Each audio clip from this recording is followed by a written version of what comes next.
Hello friends, welcome to study by tech channel. ये एक ऐसा चैनल है जहां पर आपको सभी विषयों के सामग्री वीडियो मिलती हैं, वो भी बिल्कुल फ्री में। तो चलिए स्टार्ट करते हैं। आज का हमारा है वर्साई की संधि। तो वर्साई की संधि के क्या कारण थे? तो वर्साई की संधि के कारण थे कि 1914 में दो ग्रुप्स, यानी एक तरफ थी केंद्रीय शक्ति तो दूसरी तरफ थी मित्र राष्ट्र, जो इन दोनों के बीच में लड़ाई चल रही थी। केंद्रीय शक्ति में था जर्मनी और ऑस्ट्रिया, और दूसरी तरफ था मित्र राष्ट्र में था सोवियत रूस, फ्रांस और इंग्लैंड। ये युद्ध बहुत ही लंबा चला। ये 1914 में शुरू हुआ और 1918 तक चला। इसमें अमेरिका नहीं घुसना चाहता था, लेकिन 1917 में उसे भी घुसना पड़ा। और 1917 से पहले पोलैंड और फ्रांस पर, बेल्जियम और फ्रांस पर जर्मनी ने कब्जा कर लिया था। लेकिन 1917 में अमेरिका के आने के बाद केंद्रीय शक्तियों की जो ताकत थी वो कम होने लगी और 1919 में जर्मनी हार गया। जर्मनी की वर्साई की संधि जर्मनी के लिए बहुत ही घातक सिद्ध हुई। 1919 में वर्साई की संधि हुई थी, जिसमें जर्मनी और उससे संबंधित जो सेंट्रल पावर थे, जो केंद्रीय शक्ति थी, उनके ऊपर बहुत सारे प्रतिबंध लगाए गए। तो ये कारण थे वर्साई की संधि के। और वर्साई की संधि क्या थी? तो वर्साई की संधि के अंतर्गत क्या था कि जो जर्मनी था उसके ऊपर कई सारे प्रतिबंध लगाए गए। जैसे नंबर 1, जर्मनी के ऊपर जो उसके उपनिवेश थे उसके 10% जनसंख्या, 13% भूभाग, 75% लोहायस्क और 26% उसके कोयले के भंडार फ्रांस, बेल्जियम, पोलैंड और डेनमार्क को दे दिए गए।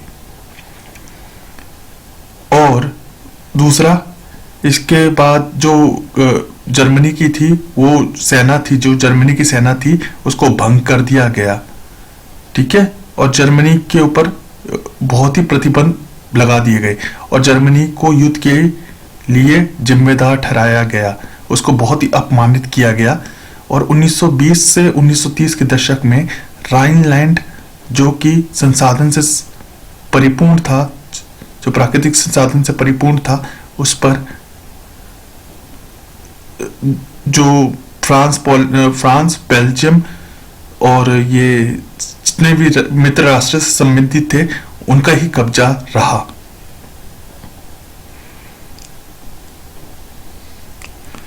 तो ये था वर्साई की संधि।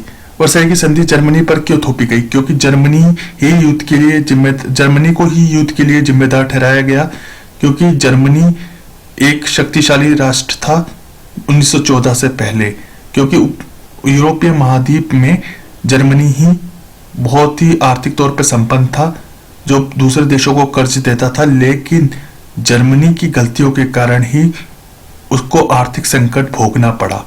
और जर्मनी ही नेतृत्व कर रहा था सेंट्रल पावर की, यानी केंद्रीय शक्तियों की जो अगवानी थी, जो नेतृत्व था, वो जर्मनी ही कर रहा था।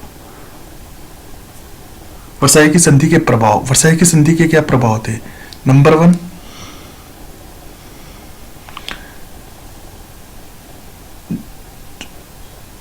जो वर्साई की संधि के प्रभाव थे, इससे हिटलर का जन्म हुआ, हिटलर का राजनीति में जन्म हुआ। और हिटलर ने पहले जर्मन वर्कर्स पार्टी में ये अपने आप को मेंबर बनाया, फिर उसके बाद जर्मन वर्कर पार्टी को ही नाजीवादी पार्टी बनाया, जिसने 1945 में द्वितीय विश्व युद्ध का मार्ग प्रशस्त किया, यानी मार्ग तैयार किया। अगर वर्साई की संधि नहीं होती तो हिटलर का भी जन्म नहीं होता राजनीति में और द्वितीय विश्व युद्ध भी नहीं होता। क्योंकि वर्साई की संधि को बहुत ही अपमानपूर्ण मानने लग गए थे वहां के लोग।